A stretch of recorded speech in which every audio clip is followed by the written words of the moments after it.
試合終了から一夜明けても、大谷翔平の存在感は色あせることなく、全米の話題を独占し続けている米国の人気スポーツ番組、ザ・パット・マカフィー・ショーでは、ESPN の著名スポーツジャーナリスト、カール・ラベッチ氏を迎え、大谷がいかに MLB の世界を劇的に変えたかを熱く議論した。ラベッチ氏は番組内で、大谷はまさに野球界の GOAT、史上最高の選手になり得る存在と断言。さらに、彼をタイガー、ウッズやトム、ブレイディ、そしてモハメド・アリと比較し、全世界で最も有名なアスリートの一人と絶賛した。ドジャース加入後の大谷人気は全米だけでなく、日本を含め世界規模で爆発的に広がり、ボブルヘッド配布日には朝からファンが長蛇の列を作ったほどだという。ラベッチ氏はまた、大谷のクラブハウスでの謙虚な態度や、他の選手とは異なる別格のプロ意識も称賛。彼がいることで MLB の未来は明るいと力強く語った。それでは、引き続き日本語字幕付きの映像をお楽しみください。Friend of the program, ladies and gentlemen, Carl Ravi. Yeah, Carl! How's it going, Ravi? Not as good as Otani, but things are good, I can tell you that. But not as good as Shohei. Okay, let's talk about that. Because, you know, in a lot of sports, whenever the superstars perform well, the sport's going to do well. When the superstars play like shit, people are going to bury the sport. Feels like right now, with Paul Skeens, Shohei Otani, Soto, I believe, over there in New York, Judge. and Aaron Judge, they're all playing good ball. That moment last night, show my God, showing up in a massive way, bottom of the ninth, this early into the season, I think it's going to keep people hooked. I think it's going to keep people interested. And that type of magic happening with this guy, it seems to be just like the way it goes with him. He's on pace to be the GOAT, Ravi. And how do you feel about the state of baseball with him leading the way? Yeah, no, he is that. You know, I'm trying to think, given this is a sports show that talks about every sport, football, etc., there probably hasn't been a athlete who's more well-known globally, maybe since Tiger Woods, maybe Muhammad Ali, than this guy. I think you could make the case he's the biggest and most well-known athlete globally on the planet because, obviously, of what he does in Asia, and that's why the Dodgers invested in him. You got to remember a couple of things about him. This season alone, forget about pitching, etc., and his MVPs, he went to Japan. The expectations were off the charts. We just did the Dodgers Thursday to open the season, and one of the things that all the players were even astounded by and company was how big in that country he is. There is no comparison in this country to his popularity in that country. It doesn't exist. He goes over there, they win 2 games, he hits a homer. You have to understand, last night was Shohei Otani bobblehead night. So not only do they come out to get a bobblehead, they lined up beginning at 7, 8, 9 in the morning to get the Otani bobblehead. And then on his night, he walks up to the plate, and I swear, you talk to the players, you talk to the fans, he was expected to do what he did. The level of accountability is beyond recognition. It's Brady in a Super Bowl at his prime. It's Woods at a major at his prime. It's not a question of where. It's not a question of is he going to hit a homer. It's where's the ball going to go. That's the level of expectation and delivery we're talking about. Okay, so Ravi, I appreciate you telling us all these things, and my respect for Shohei grows even more every time I learn something about him. I think not just popularity in Japan, he's babyface over there too. Like, he's loved by everybody. It's not just like known by everybody. It's beloved by everybody there, which is obviously impossible, and it's because he's been so good for America. For MLB, he's been amazing. For baseball, he's been amazing. And this is all happening while Mitsuhara almost derailed the entire thing. He seems to be a robot. Why do you think he is so locked in? Why do you think he's so unflappable? And is he just engineered to be the superstar that baseball has needed for some time? Yeah, I mean, it's amazing how quickly the injuries and playing in Anaheim have derailed the Mike Trout train we were all on. But this right here that we're seeing is exactly the type of response the Dodgers were hoping for in Japan, let alone in Los Angeles. And for a bobblehead, I mean, seriously? Now, I assume if you're a smart company like the Dodgers are, you will then try to sell bobbleheads, but maybe there's an exclusivity to it. But look at how many people turned out to get a bobblehead doll of Shohei Ohtani. Yeah, he is that guy. I'll say this: when we walked into the clubhouse on Thursday at around 7 o'clock, so local time game 4 o'clock, we get there at 1 o'clock.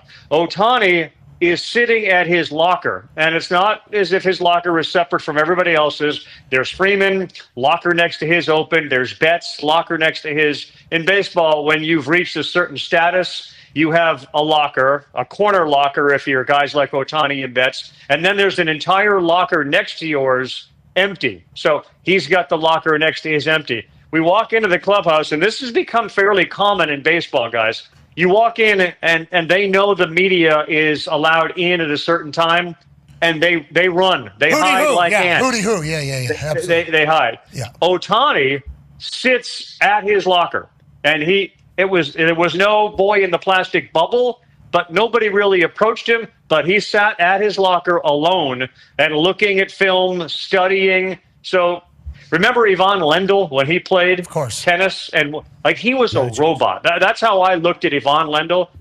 Ohtani's got a great smile. I saw him squeeze Edman's muscle last night after Edman homered. There's a personality there.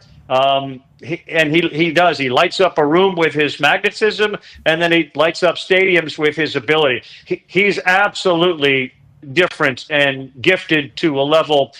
Again, you go to Babe Ruth. We may never have seen it. I can't wait to see him pitch, assuming they're going to say, yeah, we know you're on pace to hit, 70 homers and win a batting title and an MVP. Bases. But steal 70 bases. You do that too. They may not need him. I'm sure he is going to do that because he wants to.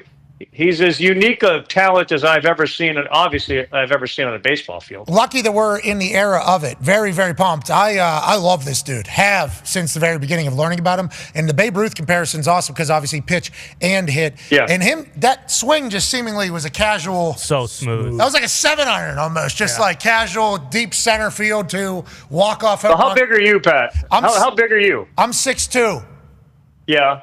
So yeah, I mean this guy is not Aaron Judge, but he's darn close. I mean, he fills out a uniform, and when you see him stand next to others, look at him. I mean, he got a fat ass. That guy's got a huge ass. You're talking about. I think Buck Showalter used to call that a high butt, and that was a quality of a player. If you got a high butt, you're going to be a good baseball player. Yeah, in football, it's the same exact thing. Yeah, we're looking for explosivity, which is normally coming from the hind end, and it feels like his base is obviously spectacular. I think he's 6'4" or something like that. And, 6'4", 6'5", and about 2 feet, just muscle. 240, 230. He's just strong. On all the things you just mentioned, Ty has a question. Yeah, Ravi, when you take all that into consideration, the Dodgers, this start, obviously they haven't started this well since 1955 when they were in Brooklyn. Yeah.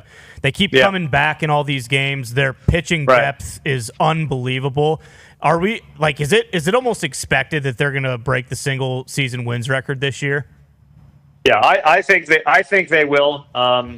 I thought the Mariners, who won, the 116, 17 games, were the biggest disappointment in baseball because they never did anything in the postseason. I don't think there's any question this team passes that record, the 0-1 Mariners. I don't think there's any question about it. The only I don't, usually health can slow down a juggernaut like this. They are so deep. They could actually have a handful of guys go down. They could rest guys. Blake Snell was not good last night. He was complaining to the umpires. They're not beating the chicken crap of Major League Baseball. They just roll through the Atlanta Braves. I mean, think about the Braves going home now, having not won a game, and realize what the Dodgers do. Again, the Dodgers 3, 4, 5 starters. When you parade Glasnow out there against your number 3, or Blake Snell because the way you're number 4, it becomes so demoralizing, and that's what they do on a nightly basis. And the idea that they came from behind from 5-zip is just another indication. To his credit, Dave Roberts seems to have got this culture, and I think it's rooted in Mookie Betts and Freddie Freeman and Max Muncy. They won the World Series. Their entire goal now is to do better than they did last year. and you guys know this, with sports and with champions, sometimes there's a hangover.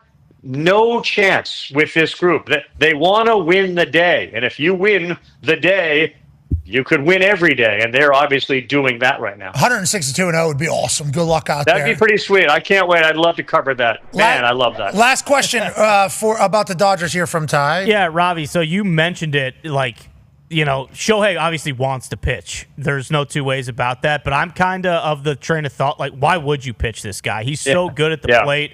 That's the only thing that could really derail stuff is if he has another elbow injury or has another season-ending injury. I know you mentioned, how deep they are with the pitching staff. So if Snell or Glasnow or one of those guys goes down, maybe you slide him into the rotation. But do you think there's any thought that, hey, we're just going to have this guy focus on hitting because, again, he might win an MVP. He could hit 74 homers this year. He'd win the MVP. There's no doubt about it. I think the dynamic between the Dodgers and Ohtani is unique. The Jordan rules existed with the Chicago Bulls. I don't think that the Ohtani rules exist with the Dodgers, but clearly a guy that's compensated the way he is with his talent is given certain liberties. And I think if he wants to pitch, which he does, they're going to afford him that opportunity. May not be as often as he'd like, but I think he really wants to do that.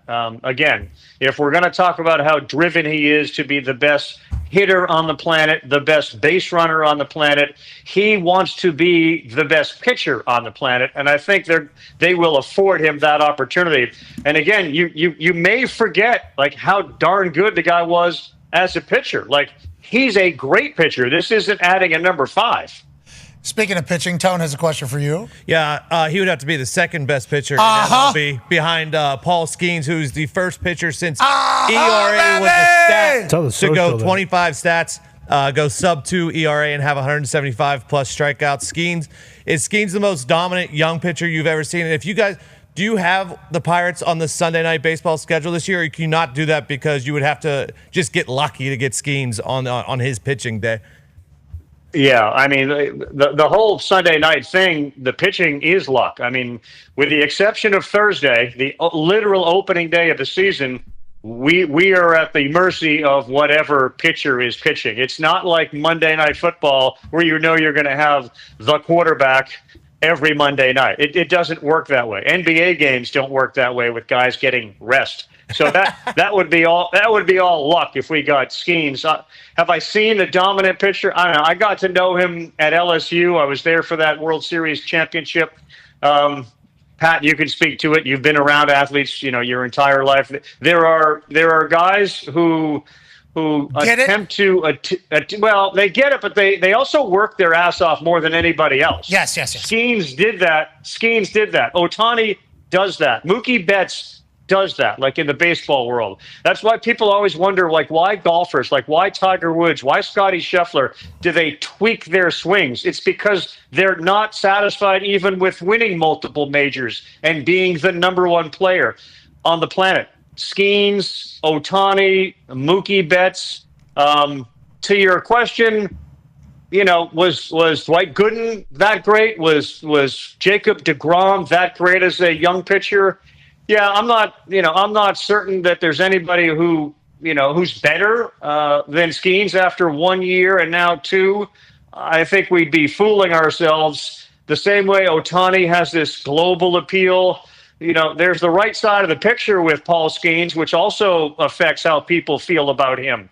And I saw the photo shoot that he and Livy did. So there's things that go along with these great performers. And I think a lot of people love everything about what Paul Skeens means. Yeah, there's the shot. Also, Rue, Ravi. Have a little respect for the Lou. dog. I would look. I'm all about Lou. Rue. I love Lou. Rue with an R. Lou looks good. You're not lavish. You're ravage. Jeez Louise. Oh, it's Rue like R-O-O? Yeah, R-O-U. Jeez Louise. Oh, like Baton Rouge. Okay, I get it. I thought it was Hunger Games. Operator, won't you put me on? You know whose dog? I will say. You know whose dog's name is Rue? Is Rocket? They got a Rocket and a Rue. He just texted me. Is my buddy Jimmy Dykes? Those are his dog's name. Rocket and Rue, but Legend. But it's R-O-O. Tell Jimmy Dykes I said hello. AJ has a question for you, Ravi. Yeah, Ravi, speaking of pitchers, have you spoken to many of these pitchers around the major leagues and how pissed off they might be about these torpedo bats? Are they trying to come together and get these things banned? And what do you think the future looks like? I grew up in Massachusetts. Hell we used yeah. to go to a thing called candlepin bowling. That right there is what we would try to. If you cut that off at the label, that would be what would 10 of those would be standing, and we would take a little bowling ball and try to knock them down. Duckpin bowling. Not, chain reaction. Duckpin bowling. No, not big ball. No, not big ball. No. Duckpin. It's called duckpin. It's called duckpin, Ravi. Duckpin. Yeah. We got candlepin.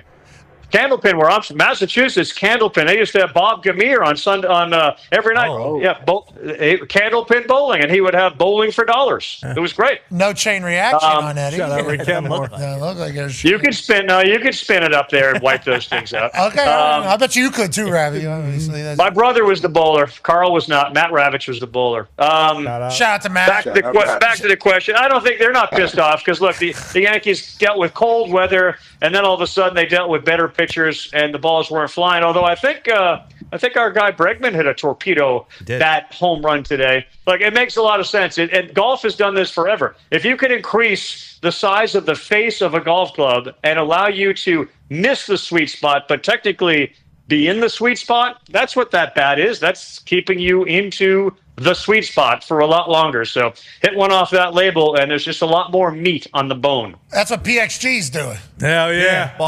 Exactly. Smart. That is what Bob Parsons find it anywhere near the sweet spot, and that ball's just going to go on and on and on and on and on and on and on and on and on and on. Shout out to Parsons. Shout out to Parsons. Shout out to Matt Ravitch as well. I assume he's from Massachusetts. Speaking of, Connor has a question for you. Yeah, Carl, let's talk about it. You are from Massachusetts. Shout out Needham. And the real reason baseball is back, and we can talk about the Al Gore inconvenient truth, is because the Boston Red Sox are back, and it seems haven't said their name one. メジャーリーグの歴史に今まさに前代未聞の伝説が刻まれようとしている。その中心にいるのは誰もが認める世界最高のスーパースター。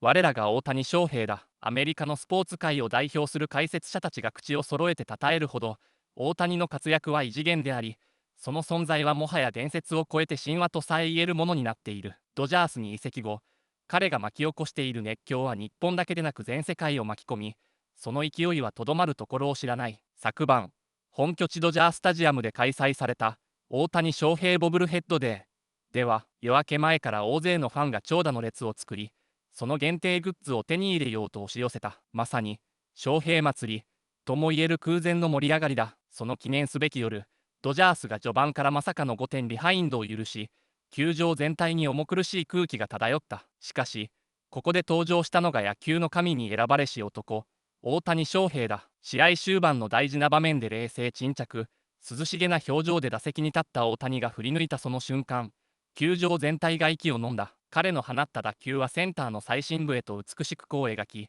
見事なサヨナラホームランを叩き出したのだ。これにはアメリカ中のメディアも興奮の極みに達し、伝説のベーブ・ルースに匹敵すると絶賛を送った。彼が打席に立てばホームランが出るのは当然。問題はその球がどこまで飛んでいくかだけだ。解説者たちのこんな言葉からも大谷への信頼と期待の高さがうかがえる。さらに彼のフィジカルについても注目されており、がっしりとした強靭な体格、たくましい下半身から繰り出される圧倒的なパワーには Mlb 屈指の強打者であるジャッジさえもかすんでしまうほどだ。またチームとしてのドジャースも勢いが止まらない。今シーズン開幕から破竹の8連勝を飾り、その強さはまさに圧倒的。球史を塗り替える最強軍団と呼ばれ、今季史上最多勝利記録を更新する可能性も濃厚となった。この驚異的な躍進の中心に常にいるのは、もちろん背番号17番を背負った我らが大谷翔平その人だ。彼の存在がチームに絶対的な安心感と力強い推進力を与え、